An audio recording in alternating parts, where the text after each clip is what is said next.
تو کیا آپ جانتے ہیں کہ رمضان کے 30 روزے رکھنے سے ہمارے شریر پر کیا اثر ہوتا ہے؟ اس پر جاپانی سائنسدان نے ایک بڑی کھوج کی ہے جس کا جاننا ہر مسلمان کے لیے بے حد ضروری ہے۔ جاپانی بایولوجسٹ یوشونوری اشومی ایک سائنسدان ہیں جن کو 2016 میں میڈیسن پر نوبل پرائز دیا گیا۔ ان سے جب پوچھا گیا کہ آپ نے کون سی ایسی چیز بنائی ہے جس کی بنا پر آپ کو دنیا کا سب سے بڑا انعام نوبل پرائز دیا جا رہا ہے، تو انہوں نے کہا تھا کہ میں نے کینسر کی ممکنہ دوا کھوج لی ہے، اور اس بات پر دنیا نے بڑے پر انداز میں ان کی کاوش کو سراہا اور مبارکباد دی گئی۔ اس کے بعد ڈاکٹر یوشینوری اشومی نے کہا کہ میں نے کینسر کی دوا نہیں بلکہ کینسر سے بچاؤ کا حل تلاش کر لیا ہے۔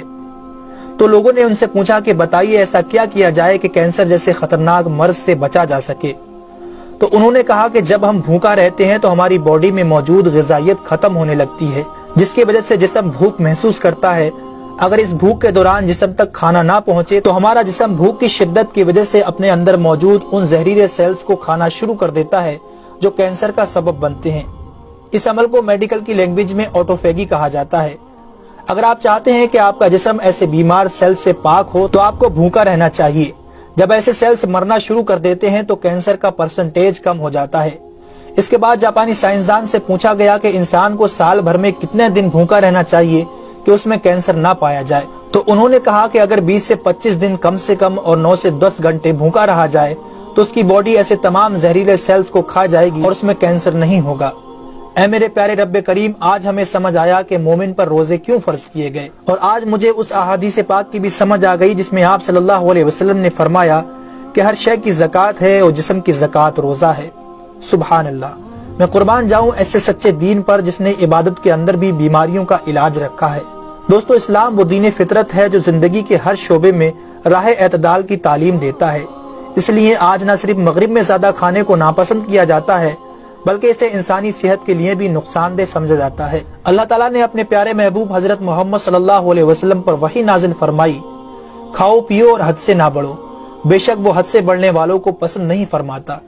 اس کے علاوہ حضرت ابو ہریرہ رضی اللہ تعالیٰ عنہ سے روایت ہے کہ رسول اکرم صلی اللہ علیہ وسلم نے ارشاد فرمایا، کھاؤ پیو اور پہنو اور خیرات کرو بغیر فضول خرچی اور تکبر کیے۔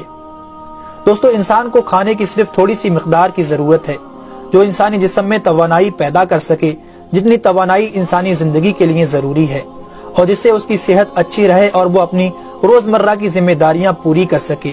انسانی جسم کو جتنا کھانے کی ضرورت ہے اس سے زیادہ جسم میں داخل ہونے والا کھانا چربی بن جاتا ہے، جس کی وجہ سے انسان کا جسم بڑھ جاتا ہے، اس کی رفتار سست ہو جاتی ہے اور وہ بہت زیادہ تھکن محسوس کرنے لگتا ہے۔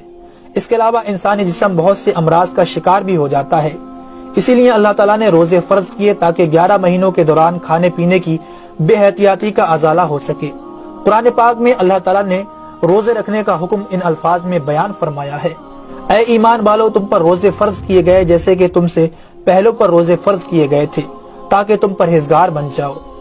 دوستو، قرآن مجید میں بیمار اور مسافر کے لیے روزے مؤخر کرنے اور جو روزہ نہ رکھ سکے ان کے لیے فدیہ ادا کرنے کا حکم دیا ہے۔ اس کے بعد روزہ رکھنے کی حکمت ان الفاظ میں بیان فرمائی، اور تمہارے لیے روزہ رکھنا ہی بہتر ہے اگر تم جانتے ہو۔ دراصل یہاں یہ بتایا گیا ہے کہ اگر تم موجودہ علم کو سمجھتے ہو تو تمہارے لیے بہتر یہی ہے کہ تم روزے رکھو، کیونکہ روزہ اپنے اندر بے شمار روحانی، نفسیاتی اور طبی فائدوں کو رکھتا ہے۔